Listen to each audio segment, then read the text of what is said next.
Britney Spears, Piece of Me.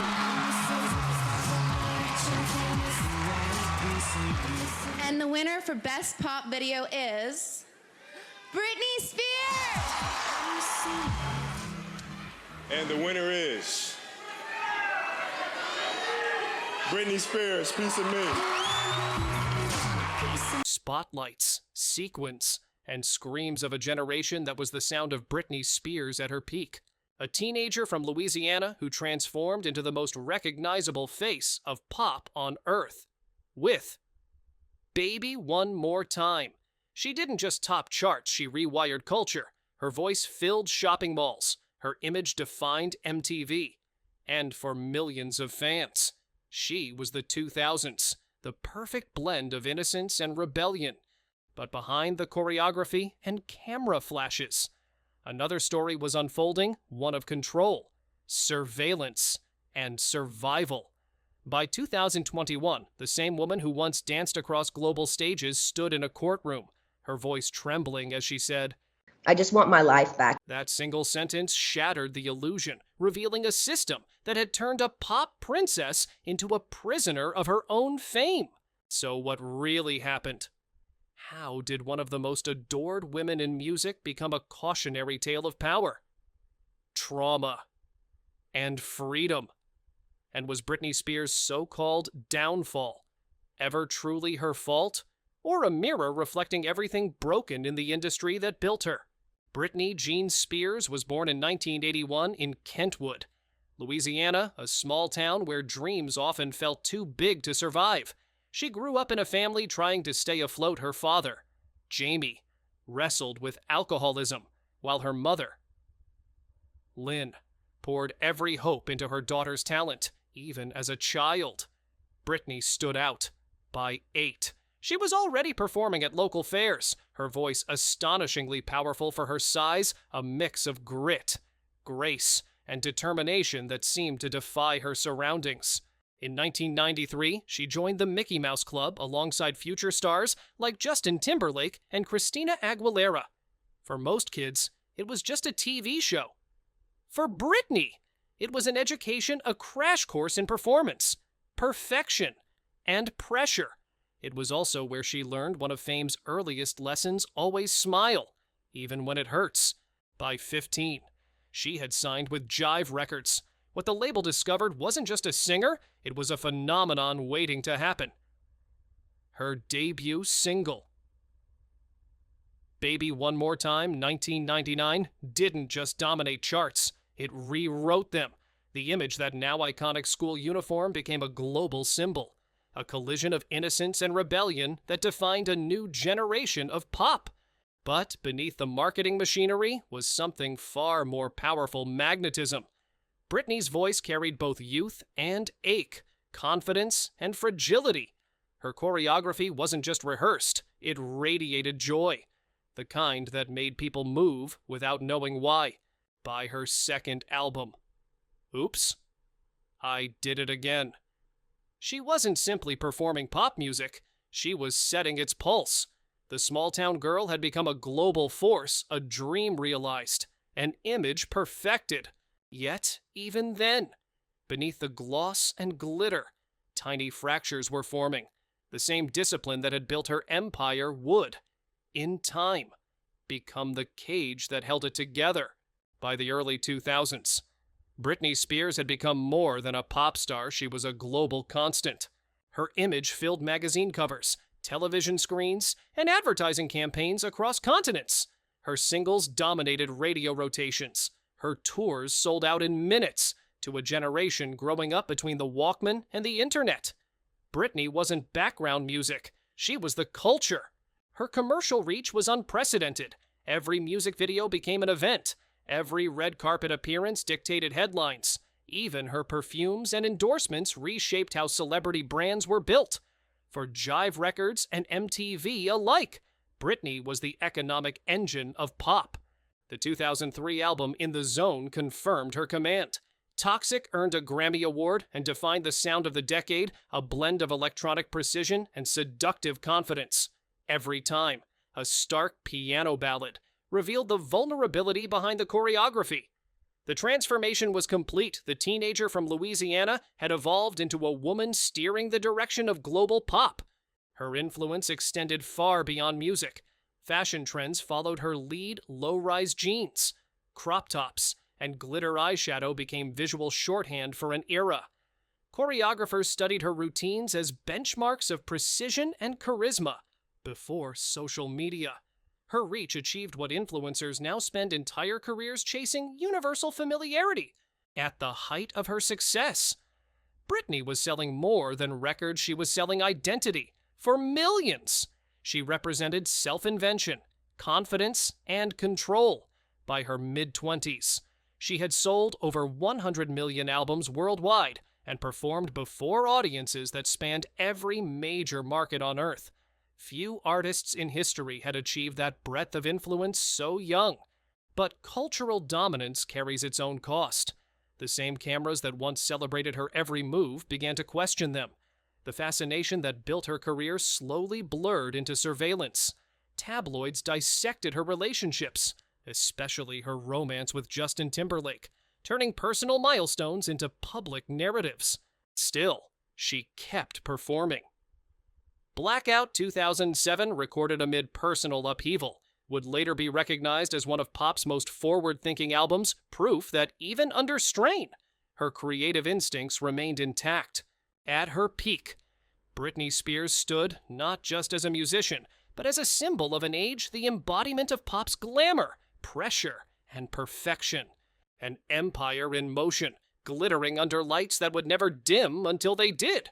By 2006, the image of Britney Spears, flawless, composed, unstoppable, began to fracture. The pop princess who once ruled global stages was now a young mother trapped under a microscope. Her marriage to Kevin Federline collapsed in public view, and the tabloids addicted to spectacle turned her life into a running drama. Every coffee run, every stumble, every tear became breaking news. At first, the warning signs seemed trivial: a night out alone, a weary stare caught by a camera, a brief moment driving with her infant son on her lap magnified into outrage. No one asked why she was struggling. They only asked what was wrong with her. The pressure was crushing. In a few short years, she had gone from teenage idol to global empire, from arena stages to nursery rooms, all beneath relentless flashbulbs. Behind the scenes, she battled exhaustion, postpartum depression, and isolation. But to the world, she was still a headline, not a human being. Then came the breaking point. In 2007, paparazzi captured the moment she walked into a salon and shaved her head, an image that burned itself into pop culture history. To the tabloids, it was madness. To many women watching, it was rebellion, a desperate act of defiance against years of control and objectification. But the system didn't see defiance. It saw danger. She was hospitalized. Custody battles raged. Her every move was dissected as evidence of collapse. Late-night hosts mocked her. Anchors speculated on her sanity. Admiration had turned to voyeurism. The world wasn't looking away, it was leaning closer. And through it all, one truth cut through the noise: Britney Spears wasn't just losing control of her image, she was losing control of her life. 2007 was the year the fairy tale shattered. The woman who once commanded stadiums now couldn't step outside without a wall of flashbulbs waiting to consume her.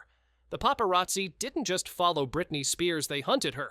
Dozens of cameras surrounded her car at every turn. Every tear, every silence, every moment of confusion was auctioned for profit. She was no longer a performer. She was a spectacle. After a public breakdown and emergency hospitalization, a judge handed control of her life to her father. Jamie Spears. What began as a temporary conservatorship meant to protect her would last 13 years. Under it, Britney's career, finances, and even her body were managed by others. She was told where to live, what to take, and when to work. Her $60 million fortune was locked behind legal walls, while she received a weekly allowance smaller than her assistants. In court documents, she later described being forced onto lithium, banned from removing her IUD, and compelled to perform during her 2018 Las Vegas residency. On stage, she smiled, danced, and waved, but behind the rehearsed perfection, something was missing. The light in her eyes had dimmed. By 2019, that absence became impossible to ignore. Fans who had grown up idolizing her began to ask questions. The hashtag Free Britney spread from fan forums to mainstream news, dismissed at first as hysteria, later recognized as truth. Investigative journalists and documentarians from the New York Times and Netflix revealed a chilling portrait of a woman trapped in plain sight, controlled by the very system that claimed to protect her. Meanwhile, the media, the same machine that had built her, fractured in tone. Outlets like TMZ and Daily Mail released clips of her dancing with knives or deleting social posts, framing them as proof of instability. But to those who truly listened, it sounded like trauma, the awkward, painful rhythm of a survivor relearning freedom. Then, in 2021, the silence broke. Standing in a Los Angeles courtroom, Britney spoke publicly for the first time in years. Her voice trembled, but her words cut clean. "I've been in shock. I am traumatized. I just want my life back." The testimony shook the world. Within months, outrage turned into reform. The conservatorship was terminated that same year. But freedom arrived bruised. Reuniting with her sons proved difficult. Her marriage to Sam Asghari, once a promise of stability, ended in 2023 amid mistrust and exhaustion. The world that had watched her rise now watched her unravel again, this time in quieter pain. Because what collapsed was never just a career. It was an entire system, one built on control, profit, and silence. Britney Spears had been freed, but the woman the world once crowned Princess of Pop would never truly be the same. When the conservatorship ended in 2021, the world expected a comeback story, the triumphant return of a woman finally free. But freedom, for Britney Spears, did not feel like a fairy tale. It felt like an aftermath. In the beginning, the signs of renewal seemed promising. She posted joyful videos on Instagram, dancing barefoot in her living room unfiltered, spontaneous, raw. For her fans, it was liberation in motion. After 13 years of silence, every spin, every laugh felt like defiance. She's finally herself again, they said. Then came the memoir. In 2023, The Woman in Me hit shelves and instantly became a bestseller. For the first time, Britney told her own story in her own words. She wrote about her childhood trauma, her father's control, and the years of being treated like property instead of a person. Critics praised the honesty. Fans called it healing, but others found it unsettling. The pain was too visible, the wounds too fresh. What was meant as closure sometimes felt like reopening. Meanwhile, her social media posts grew erratic, cryptic captions, deleted accounts, and videos that left followers divided. Supporters saw self-expression. Skeptics saw instability. Paparazzi coverage surged again, this time reframed as concern. It was déjà vu, the same cycle of speculation dressed in sympathy. Even her personal life became tabloid fodder. Her marriage to Sam Asghari, celebrated as a symbol of rebirth, ended within a year amid accusations of betrayal. Family reconciliation attempts failed. Friends distanced themselves. The narrative of redemption began to fracture. Because true redemption demands more than freedom, it demands trust. And for someone whose trust had been broken for decades, rebuilding it in front of the same cameras that destroyed it was almost impossible. Britney's story didn't follow the Hollywood script of comeback and closure. Instead, it became something rarer, a portrait of survival without resolution. In the years after the conservatorship's end, Britney Spears' story stopped being just entertainment, it became evidence. Her name was no longer shorthand for pop perfection, but for the hidden machinery of control that lurks beneath fame. The ripple effects were real. Her testimony before the Los Angeles court inspired lawmakers in California to propose reforms limiting the scope and duration of conservatorships.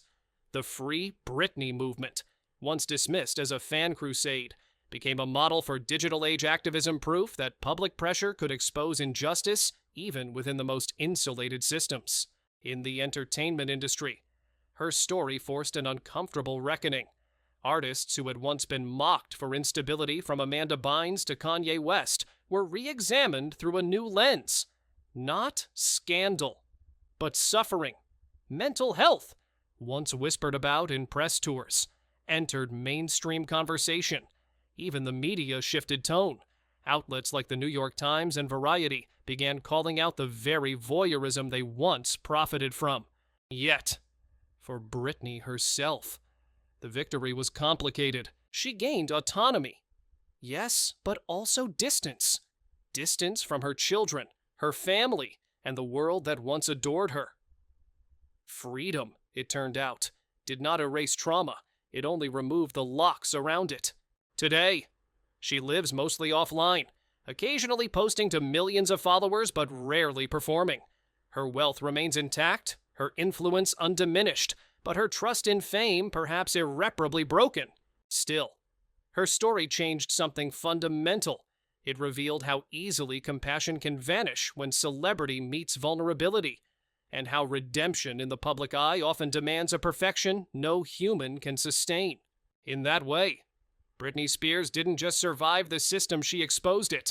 From adored to abandoned, from global idol to fragile human being, Britney Spears' story is more than a tabloid headline. It's a mirror reflecting everything we celebrate, consume, and destroy in the name of fame. She began as the soundtrack of a generation, a teenager who made the world dance. She became the symbol of how power, profit, and control can strip a person of their humanity. And now, in her silence, she represents something far deeper: what happens after the spotlight fades. The fall of Britney Spears was never a single moment. It was a slow unraveling, witnessed in real time, recorded by millions, and monetized by an industry that confused pain for entertainment. Yet even now, beneath the chaos, there's a strange kind of victory: the courage to survive in a world that prefers its icons flawless and voiceless. So the question remains: do we ever truly forgive our fallen idols, or do we simply move on to the next? And if fame itself is a kind of cage, then what does freedom look like once the doors finally open?